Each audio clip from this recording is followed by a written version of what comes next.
Hello guys, আসসালামু আলাইকুম। তা আশা করি আপনারা সবাই ভালো আছেন। তো আজকে সকালবেলা আমি গেছিলাম কোপার্স থেকে একটা জিনিস আনার জন্য।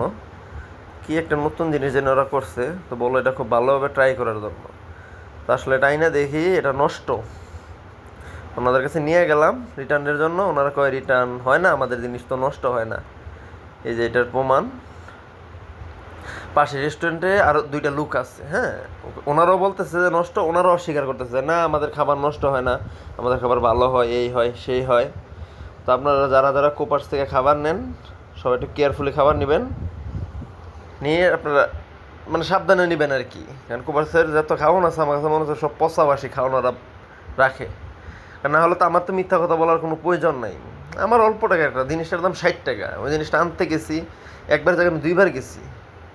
ওনারা অস্বীকার করতেছে পুরো যে না আমাদের খাবার নষ্ট না, আমাদের খাবার ভালো। তো আপনারা যারা যারা কোপাস থেকে খাবার কিনেন, মুখের কাছে নাও। তুমি এটা আগে ট্রাই করছো না ভাই? হ্যাঁ, এটা কি নষ্ট না? গন্ধ কর। গন্ধ হবে না?